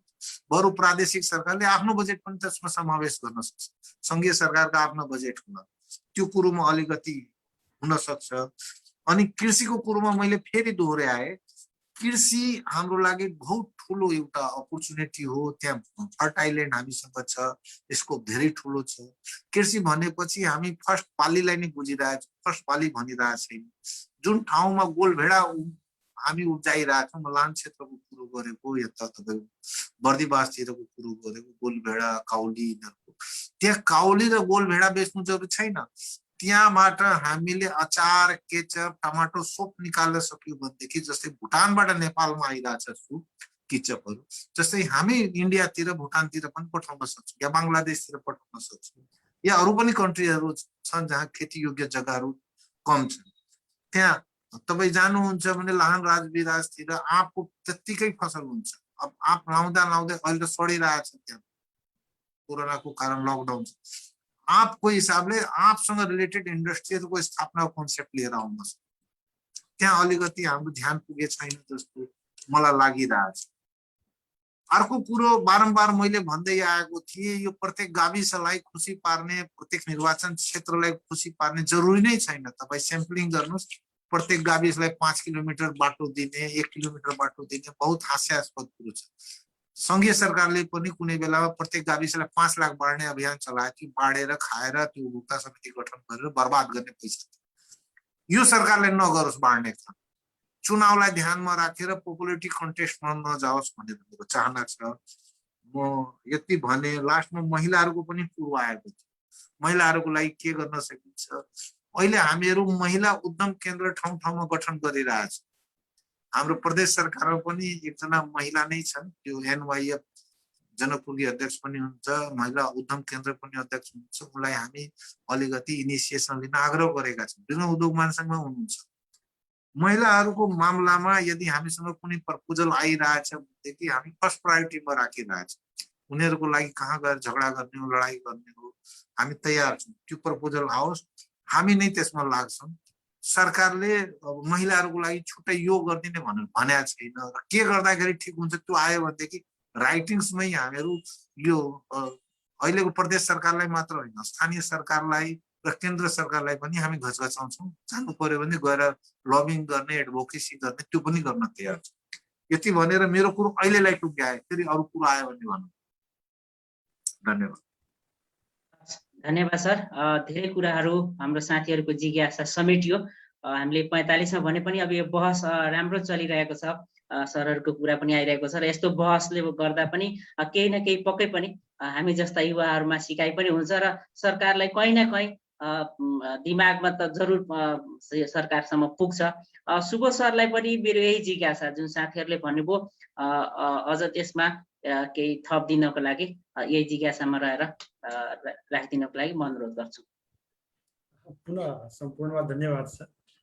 मलाई लाग्छ यो धेरै सबै जिज्ञासाहरू हाम्रो गणेश सरले धेरै राम्ररी त्यसलाई चाहिँ क्लियर गर्नु भएको छ प्रयास त्यसलाई नभनौँ धेरै राम्ररी क्लियर गर्नु भएको छ र मलाई लाग्छ जिज्ञासाहरू 5-6 वटा मात्र छ यहाँ जुन मैले स्क्रिनमा हेरिराखेको छु केही कुराहरू त्यसमा म एड गर्न चाहिराखेको छु जुन सरले गरिसक्नु भएको छ पक्कै यो जुन बजेट कार्यक्रम पोस्ट बजेट कार्यक्रम चलिराखेको छ राम्रो छ यसले पक्कै हाम्रो केही युवा साथीहरू महिला उद्यमी साथीहरू र त्यस्ता उद्योगहरू जुन यसबाट बढी नै प्रभावित हुनु भएको छ उहाँको अवस्था यति खराब छ कि उहाँको कमर टुटिसकेको अवस्था छ उहाँलाई केही फाइदा हुन सक्छ कि भन्ने एउटा अपेक्षाको साथमा मलाई लाग्छ यो बजेट बहस सुरु गरिएको छ र पुनः जुन प्रश्नहरू ल्याइएको छ र जुन प्रश्नहरू ल्याउन सक्ने सम्भावनाहरू छ त्यसलाई चाहिँ राखेर म केही कुराहरू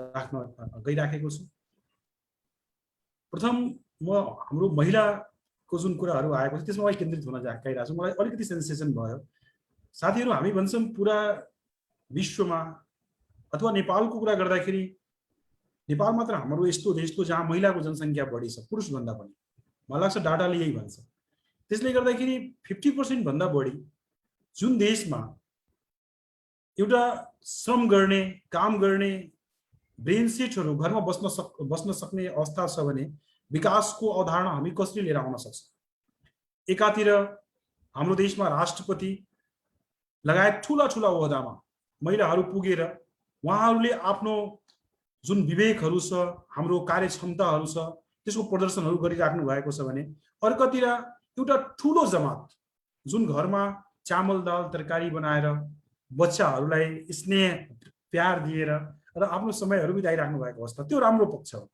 त्यसबाहेक पनि उहाँहरूको जुन एउटा यस्ता समयहरू जुन उहाँहरू सुतेर सिरियलहरू देखेर अथवा आफ्नो रिलेटिभ्सहरू फोनमा जुन बिताउनुहुन्छ मलाई लाग्छ त्यसको लागि उहाँहरूको केही यस्ता योजनाहरू हाम्रो राज्य सरकारले लिएर आउनु पर्यो जुन 2-3 किसिमको हुन सक्छ एउटा यो हुन सक्छ कि उहाँकै घरमै केही त्यस्तो पैसाहरू पुर्याएर उहाँलाई घरमै हामीले र मेटेरियलहरू उपलब्ध गराएर त्यहाँबाट त्यो रेडी प्रोडक्ट हामीले लिने जसले हामीलाई इन्सिलरी इन्डस्ट्रिजहरू भन्छ इन्सिलरी इन्डस्ट्रिज भनेको ठुला इन्डस्ट्रिज सानो इन्डस्ट्री एउटा खेतान पंखाले त्यसमा लाग्ने डायनाहरू त्यसका लाग्ने नटहरू त्यसमा लाग्ने हरेक किसिमका पार्टहरू बनाउनको लागि मेसिन पनि दिन्छ र मेटेरियल पनि दिन्छ र त्यसका श्रमको पैसा चाहिँ उसले चाहिँ पेमेन्ट गर्छ यानी ठुलो एउटा यानी इन्सिलरी इन्डस्ट्रिज गाउँमा जानुपर्छ र त्यसको लागि सम्बन्धित निकायले ऋण चाहिँ दिनुपर्छ कम भन्दा कम ब्याजमा र त्यसको लागि ट्रेनिङका कार्यक्रमहरू मलाई लाग्छ राज्य सरकारले ल्यायो भने त्यो महिलालाई हामी फोकस गर्छौँ जो घरबाट बाहिर निस्कन चाहिराख्नु भएको छैन त्यसपश्चात यस्ता युवा महिलाहरू युवती महिलाहरू जसको भर्खरै शादी बिहा भएको छ 10 वर्ष भएछ 5 वर्ष भएछ उहाँहरू अशिक्षित हुनुहुन्छ जसरी हामी हेर्छौँ एकदमै डिप एरियाहरूमा उहाँलाई शिक्षाको लागि राज्य सरकारले केही बजेट विनियोजन गरेको खण्डमा उहाँहरूको शिक्षाको अवस्था बढ्यो भने उहाँको सोच्ने तौर तरिकामा परिवर्तन हुन्छ सोच्ने तौर तरिकामा परिवर्तन हुने बित्तिकै उहाँहरू केही दायराहरू फराकिलो हुन्छ हामीले कहिले हेर्छौँ विश्वका न्युजहरूमा यस्ता घरका महिलाहरू जुन घुङ्गटभित्र हुनुहुन्थ्यो त्यो घुङ्गटबाट बाहिर निस्किएर आज चाहिँ हजारौं महिलालाई हजारौं पुरुषलाई रोजगार दिइराख्नु भएको छ के त्यस्ता नमुनाहरू हाम्रो आफ्नो देशमा हामी हेराउन सक्दैनौँ त के त्यस्ता 8 हाम्रा राज्य सरकारका मिनिस्टरहरूले हाम्रा स्थानीय सरकार प्रमुखहरूले त्यस्ता 8हरू गर्न सक्ने क्षमता छैन त मलाई लाग्छ त्यो कोठाभित्र त्यो घरभित्र पनि त्यस्ता महिलाहरू त्यो क्षमता भएका महिलाहरूलाई हामीले बाहिर निकाल्ने प्रयास गर्नको लागि बजेटको साथसाथमा सिपको साथसाथमा शिक्षा र शिक्षाको साथसाथमा उहाँको मनोबल बढाएर उहाँबाट जुन दिन हामी घरमाबाट बाहिर ल्याउन सक्छौँ हाम्रो बजेटले हाम्रो कार्ययोजनाले हाम्रो लिडरसिपले मलाई लाग्छ त्यो हाम्रो देशको विकासको प्रथम उद्गम बिन्दु हुन्छ महिलाहरूको विकासको लागि। हामी सहमत छौँ त्यो महिला हातहरूलाई स्ट्रङ गर्नको लागि र त्यसको लागि लबिङ गर्नको लागि। र मलाई लाग्छ हामी जुन ट्रेनिङहरू दिइराखेका छौँ र हामी मैले पहिला पनि भनेको जुन सहकार्य हामी सम्पूर्ण सरकारहरू गर्छौँ त्यसमा महिलाहरूको पनि उपस्थिति कसरी गराउन सक्छ त्यसलाई हामी ध्यानमा राखेर अगाडि बढ्छौँ। म सराहना गर्न चाहन्छु हाम्रो माननीय मुख्यमन्त्रीजी जुन बेटी बचाओ बेटी पढाओ कार्यक्रम ल्याउनु भएको छ। हरेक सेक्टरमा उहाँले भन्नुभएको छ लोक सेवामा 50% महिलाको प्रतिनिधित्व हुनुपर्छ भन्ने जुन कुरा राख्नु भएको छ। मलाई लाग्छ यो कुरा जुन दिन कार्यान्वयन हुन्छ देशमा त्यो मलाई लाग्छ यो एउटा ठुलो फड्को हुन्छ। राज्य सरकारले गरेको राम्रो कामको हामीले प्रशंसा पनि गर्नुपर्छ र यो लोक सेवाको कुराहरू बेटी बचाओ बेटी पढाओको कुराहरू राम्रो पाक्छ। यसको चाहिँ हामीले आउने दिनमा त्यो कसरी कार्यान्वयन हुन सक्छ यसको लागि राज्य सरकारसँग हामीले गृह कार्य गरेर अगाडि बढ्न चाहिराखेका छौँ। नम्बर 2 एकजना मित्रले लेख्नु भएको छ जुन उद्योगहरू अहिले धाराशायी भइसकेको अवस्था छ कोरोनाबाट धेरै नै पीडित भएको अवस्था छ। त्यो सेक्टर भनेको के हो त मित्रहरू? त्यो सेक्टर भनेको हाम्रो होटल व्यवसाय हो, त्यो सेक्टर भनेको हाम्रो चलचित्र व्यवसाय हो, त्यो सेक्टर भनेको हाम्रो मलहरू हो, त्यो सेक्टर भनेको हाम्रा एजुकेसनल सेक्टरहरू पनि त्यस अन्तर्गत आइराखेका छन्। त्यस्ता धेरै यस्ता ट्रेड्स का साथीहरू हुन्छ उहाँ पनि धेरै प्रभावित भएको छ। त्यो प्रभावलाई कम गर्नको लागि नेपाल सरकारले मात्र एउटा तपाईको यो डिमान्ड चार्ज मिनाहा गरेर उहाँहरूको लागि केही विशेष पुँजी लोनको लागि निकालेर त्यो पर्याप्त छैन। उहाँले भन्नुभएको छ पर्याप्त छ त पटक्कै पर्याप्त छैन। पर्याप्त गर्नको लागि के गर्नुपर्छ? पर्याप्त गर्नको लागि हामी के भन्छौँ भने मिनिमम पनि 1 वर्षको जुन लास्ट इयर भयो यो इयर भयो यो वर्षको चाहिँ जुन पीडित उद्योगहरू छ त्यसको ट्याक्सेसन कमसे कम पनि मिनाहा गरिदिनुपर्छ, पुरै स्वेप गरिदिनुपर्छ र उहाँलाई सहयोग बापत उहाँले जुन ब्याङ्कसँग लोन लिइराख्नु भएको छ त्यो लोनलाई 0% ब्याजमा त्यो समयको लागि चाहिँ अगाडि बढाइदिनु पर्दछ। त्यसपछि अनसिन चार्जेस उहाँहरूले जुन दिइराख्नु भएको छ उहाँको ब्यालेन्स सिटले उहाँको उद्योगहरू धराशायी भएको जुन अवस्था हेराइराख्नु भएको छ उहाँको लागि नेपाल सरकार एउटा गार्जियनको रूपमा म गार्जियन हौ र हाम्रो घरमा समस्या छ भने म तपाईहरुको लागि एउटा सपोर्टिङ रोलमा कसरी अगाडि बढ्न सक्छौं त्यसरी उपस्थित भएको खण्डमा मात्र त्यो सेक्टरको विकास हुन सक्ने सम्भावनाहरू हामीले हेरिराखेका छौं। एकजना साथीले भन्नुभएको छ जो मैले पहिला नै भनिसकेको छु, यो क्षेत्र वीरगञ्ज बारा पर्सा औद्योगिक कोरिडोर क्षेत्र आजसम्म कोरिडोरको घोषणा नहुनु, यस सेक्टरको विकासमा एकदमै ध्यान नपुग्नु, स्वस्फूर्त रूपमा हाम्रा मित्रहरूले भन्नुहुन्छ यो सेक्टरको विकासमा नेपाल सरकार र राज्य सरकार र स्थानीय सरकारको के छ अवस्थाहरू। साथीहरू शंकराचार्य गेटदेखि लिएर घण्टाघरदेखि लिएर स्टेडियमदेखि लिएर प्रसूति गृहदेखि लिएर यो सम्पूर्ण योजनाहरू यो सम्पूर्ण प्रोजेक्टहरू के निजी क्षेत्र नभएको खण्डमा बन्न सक्थ्यो त? मलाई लाग्छ यो क्षेत्रको जनता यो क्षेत्रका सम्पूर्ण यस्ता गरिब निमुखा व्यक्तिहरू श्रमिकहरूको पैसाले यो बनेको यो सेक्टरहरू, त्यसले गर्दाखेरि यस सेक्टरको विकासको लागि नेपाल सरकार हातोमालो गर्नुपर्छ। यो सेक्टरको विकासले यो के भनिराखेको छ भने यहाँ हाम्रो विकास नभएको स्थितिमा यहाँका जनताहरू कराइराखेका छन्, चिल्लाइराखेका छन्, रोइराखेका छन् कि कोही आएर यस सेक्टरमा एउटा ठूलो विकासका योजना लिएर आओस् भनेर। त्यसले गर्दाखेरि उहाँको कुरालाई म समर्थन मात्र गर्न चाहन्छु। उहाँले भनेको कुरा हाम्रो सम्पूर्णको कुराहरू हो र आउने दिनमा मलाई लाग्छ जुन दिन यस सेक्टरबाट उठेका रेभेन्यूहरूको एउटा सर्टेन पार्टहरू यहाँ आउँछ र आइसकेपछि त्यो जति पनि हाम्रो विकासका योजनाहरू छ त्यो योजनाहरूमा खर्च हुन सक्छ। यानी कि बजेट जुन फ्रिज हुने प्रक्रियाहरू छ, जुन हाम्रो पुँजीगत खर्च एकदमै कम हुने जुन प्रक्रियाहरू छ त्यो प्रक्रियाहरूबाट जुन दिन हामी बाँच्न सक्छौं, जुन दिन हामी बस्न सक्छौं त्यो दिन एक्चुअल विकासको सुरुवात हुन सक्छ। अहिले तपाईँ याद गर्नुहोस्, म यो भन्न चाहदैन कि वीरगञ्जको मात्र विकास भएको छैन, अलिकति दायरालाई फराकिलो गरेर, किनभने हामी नेपाल उद्योग वाणिज्य महासंघको केन्द्रीय सदस्य समेत रहेको छु, राष्ट्रिय अध्यक्ष पनि रहेको नाताले हामी जब देशकै अरू शहरमा पनि जान्छौँ, विराटनगरमा जान्छौँ, भैरवामा जान्छौँ, नेपालगञ्जमा जान्छौँ, अरू पनि सेक्टरमा जान्छौँ भने त्यहाँ पनि धेरै ठुलो विकास गएको अवस्था हामी हेरिराखेका छैनौँ। 19-20 को कुरा छ मित्रहरू, 18-20 को कुराहरू छ मित्रहरू। त्यसले गर्दाखेरि जुन यो राजनीतिक संक्रमण छ, राजनीतिक संक्रमणले जुन देशलाई एउटा ब्याक गियरमा लगिराखेको अवस्था छ, यो राजनीतिक संक्रमणलाई म अनुरोध गर्न चाहन्छु आज जिम मिटिङको माध्यमबाट, यो राजनीतिक संक्रमणलाई मित्रहरू हामी बन्द गरौँ, कुर्सीको लडाइँबाट हामी अलग रहौँ र त्यो सेक्टरलाई डाइरेक्टली अगाडि बढाउँ जुन सेक्टरहरू त्यो सेक्टरमा इन्भल्भ हुनुहुन्छ।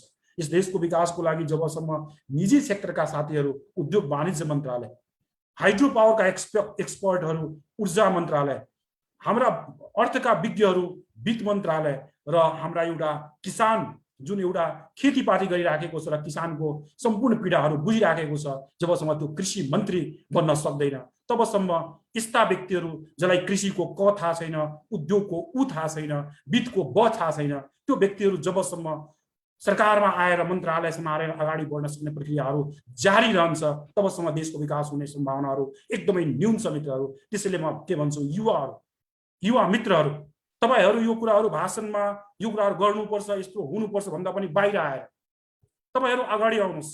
तपाईहरू अब देशको एउटा जुन अहिले देशको भार छ त्यसको लागि आफ्नो काम दिनुहोस्, काम दिएर आफ्नो कुराहरू राख्नुहोस् र आफ्नो कुरालाई इम्प्लिमेन्ट गर्नको लागि अब 2-4 स्टेप अगाडि बढ्ने लिएर आइसकेको छ मित्रहरू। हामीले आफ्नो कुराहरू मात्र यो जुम मिटिङमा र एउटा ठुलो चौकचौरामा गरेर अब केही हुनेवाला छैन मित्रहरू। अब जब गलत कुराहरू भइराखेको छ त्यसलाई सुधार गर्नको लागि मलाई लाग्छ साथीहरू अलिकति हामी कडा हुनैपर्छ। त्यसको लागि धेरै यस्तो इतिहास छ, मान्छेहरू जेल गएको, जेलभित्र बसेको, त्यो इतिहासहरू दोहोरिन सक्छ मित्रहरू। तर हामीले आफ्नो कुराहरू जमेर राख्नुपर्छ, खुलेर राख्नुपर्छ, कसैसँग नडराएर राख्नुपर्छ। जबसम्म हामी विरोध गर्न सक्दैनौँ तबसम्म आफ्नो यी कुराहरू इमान्दारीबाट बाहिर आउन सक्ने सम्भावनाहरू एकदमै न्यून हुन्छ मित्रहरू। पुनः अहिले जति पनि जिज्ञासाहरू यहाँ राख्नु भएको छ मित्रहरू, त्यो जिज्ञासा भन्दा पनि बाहिर यस क्षेत्रका विकास गर्नको लागि मैले पहिले पनि भनेको छु, एक सेक्टरमा टेक्निकल इन्स्टिट्युटको लागि सहकार्य गर्नको लागि म खुल्ला आह्वान गर्न चाहन्छु स्थानीय सरकार, राज्य सरकार र केन्द्र सरकारलाई। एक सेक्टरमा तपाईको ट्रेड फेयर ग्राउन्ड बनाउनको लागि, जो कि देशमा एउटा पनि छैन। आज एउटा ट्रेडको हामीले मेला हेर्नको लागि दिल्लीको प्रगति मैदान र तपाईको गुन्जाउ जाने जुन अवस्था छ त्यसलाई दूर गर्नको लागि वीरगञ्जमा ट्रेड फेयर ग्राउन्ड बनाउन अवस्था छ भने त्यसको लागि वीरगञ्ज उद्योग वाणिज्य संघ सहकार्य गर्न चाहन्छ सम्पूर्णको लागि। एक सेक्टरमा विकासको लागि, रोजगारीको लागि, सम्पूर्ण मुद्दामा सहकार्य गर्नको लागि हामी तयार छौँ। हातौँ हालो गरौँ साथीहरू, रोजगारी सृजना गरौँ, कृषिको विकास गरौँ, अगाडि बढौँ। धन्यवाद। धन्यवाद शुभ सर, धेरै गहकिला शब्दहरू राख्नुभयो। पक्कै पनि अब युवाहरू जाग्नुपर्छ, अगाडि बढ्नुपर्छ र हामीले कहिलेसम्म चुप लाग्ने। त्यही भएर हाम्रो तन्नेरी चासो हामीले एउटा भन्ने गरेका छौँ, गुनासो होइन प्रश्न गरौँ, प्रश्नले मान्छेलाई जवाफदेही बनाउँछ र हामी बेला बेलामा प्रश्नहरू गरि पनि रहेको हुन्छौँ, मेसेजबाट होस् कि लेखेर होस् कि जसरी पनि एउटा मेसेजहरू पुर्याएछ। सर अब हामी अन्तिममा छौँ, अन्तिममा केही भन्नुपर्ने छ भने शुभ सर। आज यो जुन मिटिङहरूको सुरुवात भएको छ म भन्न चाहन्छु यसको जति पनि प्रशंसा गरे कम छ। हामी जस्तो व्यक्तिहरूले आफ्नो कुरा राख्नको लागि फ्लोर र तपाईहरू जस्तो युवाहरूले हामीले जबसम्म आफ्नो अनुभवहरू तपाईहरूलाई त्यो कुराहरू दिन सक्दैनौँ हाम्रो अनुभवको केही महत्त्व छैन। त्यो हाम्रो अनुभवहरू हाम्रै भित्र मलाई लाग्छ सडेर गलेर जाने अवस्थाहरू छ। त्यसले गर्दाखेरि हाम्रो जुन जति पनि अनुभवहरू छ या हामी भन्दा पनि ठुला अनुभवी व्यक्तिहरू, हाम्रो गणेश प्रसाद लाडजी लाई म आफ्नो गुरुको रूपमा हेर्छु। उहाँसँग एउटा जुन रूपमा मैले धेरै कुराहरू सिकेको छु। यस्ता धेरै व्यक्तिहरू हुनुहुन्छ जसलाई म आफ्नो साथी पनि बुझ्छु, गुरु पनि बुझ्छु, सहकार्य गर्छु, डेली केही सिक्ने प्रयास गर्छु। यो मलाई लाग्छ कि यस्ता व्यक्तित्वहरूलाई हामीले यो जुन फ्लोरमा हामी ल्याइराखेका छौँ, उहाँका कुराहरू सुनिराखेका छौँ र यसले यो कुरालाई अब आउने दिनमा धेरै कुराहरू जुन हामी राखेका छौँ, हाम्रो गणेश सरले राख्नु भएको छ, यसलाई इम्प्लिमेन्टेसन पार्ट गर्नको लागि, इम्प्लिमेन्ट गर्नको लागि हामी अब सहकार्य गर्नको लागि तयार छौँ। वीरगञ्ज उद्योग वाणिज्य संघ निजी क्षेत्र हाम्रो प्रदेश अध्यक्षजी हुनुहुन्छ, म यहाँ जिल्ला अध्यक्ष बसिराखेको छु र हामी दुईजना केन्द्रमा पनि छौँ। सौभाग्यको कुरा छ, यानि हामी केन्द्रमा पनि छौँ। यो तपाईँहरूको लागि स्वर्णिम अवसर हो मित्रहरू। सुबोध गुप्ता 2 वर्षको लागि अध्यक्ष बनेको छ, 2 वर्षको लागि केन्द्रीय सदस्य बनेको छ। त्यो पद चाहिँ मेरो लागि जिन्दगीभर रहने होइन। त्यसले गर्दाखेरि यो समयलाई तपाईहरूले सदुपयोग गर्नुहोस्। हाम्रो गणेश प्रसाद लाडजी प्रदेश अध्यक्ष हुनुभएको छ, यो भनेको तपाईँहरूको लागि सुनौलो अवसर हो। उहाँको बौद्धिक लेभलको धेरै यस्ता इस्युहरू छ जसले एउटा शब्दले यो सेक्टरको विकास हुन सक्छ।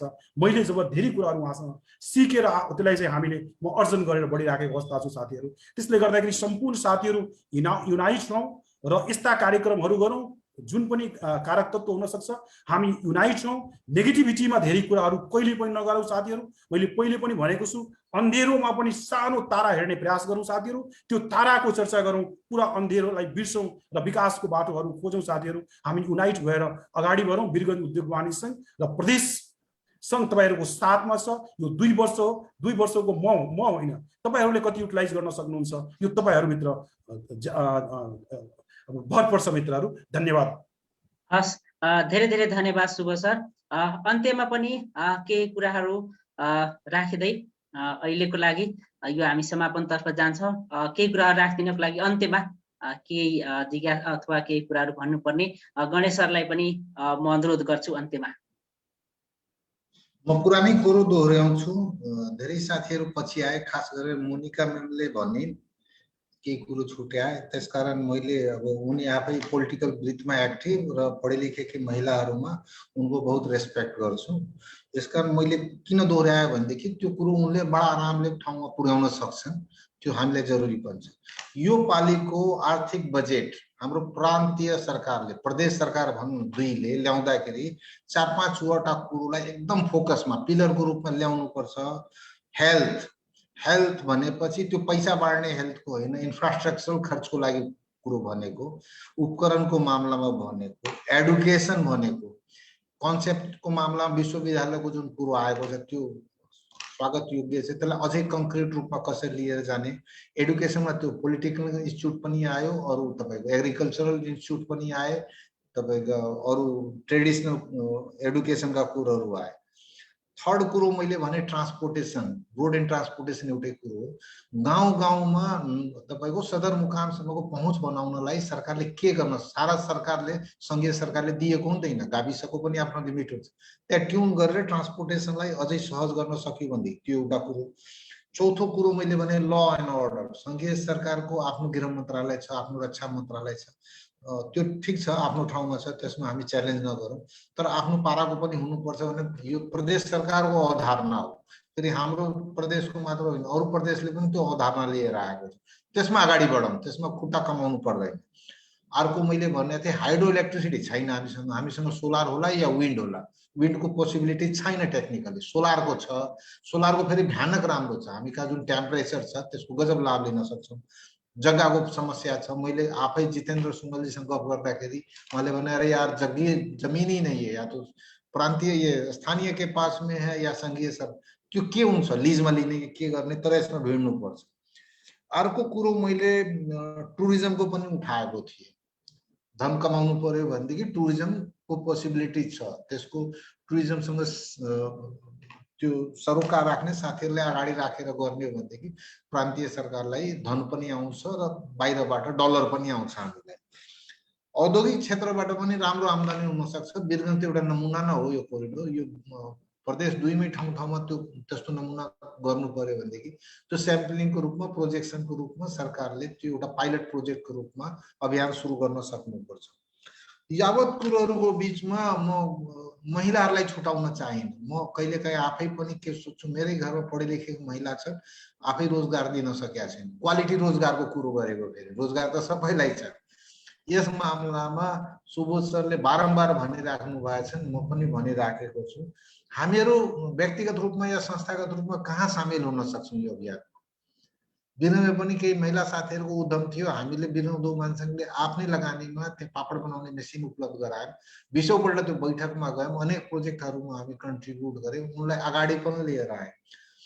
अहिले समस्या दुवैतिर पनि छ। महिलाहरू खोज्न जाँदाखेरि हामी त्यो उद्यमी महिलाको कुरो गरेको, अहिले खडेरी पनि छ। यसकारण त्यस्तो कुनै आइडिया छ, प्रोजेक्सन छ भने एकपल्ट जोइन्टमा बसौँ।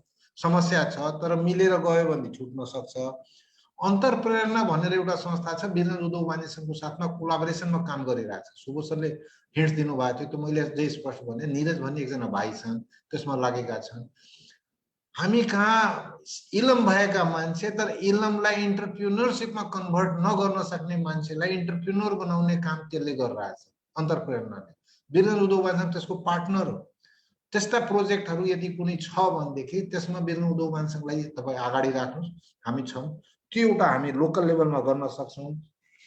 र यहाँहरूको मार्फत यो प्रदेश सरकारलाई के मेसेज आओस्, बजेट छोटो बनाउनुस्, मिठो बनाउनुस्, तर बाड्ने काम नगर्नुस्, नगद बाड्ने, चामल बाड्ने, यो बाड्ने काम नगर्नुस्, फिसिङ रड दिनुस्, फिस नदिनुस्। पपुलरिटी हुन्छ, दिगो रिजल्ट आउँदैन। र बजेट दिनुहुन्छ भने पुँजीगत खर्चको लागि अभियान थाल्नुस्, दिएर मात्र चुक्न लाग्नुस्। लास्टमा मैले भनेको कुरो फेरि दोहोऱ्याउँछु, स्थानीय सरकार, प्रदेश सरकार र संघीय सरकारका जनप्रतिनिधिहरूको बीचमा एउटा पुलको हिसाबले एउटा हामीले मिनिमम कमन एजेन्डा बनाएर वर्क गर्नुपर्छ, नत्र हामी पहिले पनि हेपिएका थियौँ, आज पनि हेपिएका छौँ, भविष्य पनि हेपिन सक्छौँ। यति भनेर मेरो कुरो टुङ्ग्याए। नमस्ते। धेरै धेरै धन्यवाद सरलाई र सबैलाई धेरै धेरै धन्यवाद। बजेट बहसको आजको यो बहस हामी यही अन्त्य गर्छौँ। आजको बहस हामी गर्यौं वाणिज्य क्षेत्रले कस्तो चाहन्छ त प्रदेश 2 को बजेट, र यही सेरोफेरोमा रहेर हामीले धेरै कुराहरू आज बहस गर्यौं र यो बहस हामी केही दिनसम्म निरन्तर नै गरिरहनेछौँ, केही कुराहरू गरिरहनेछौँ। आजको लागि हाम्रो अतिथिज्यूहरू समय दिनुभयो, यहाँलाई धेरै धेरै धन्यवाद।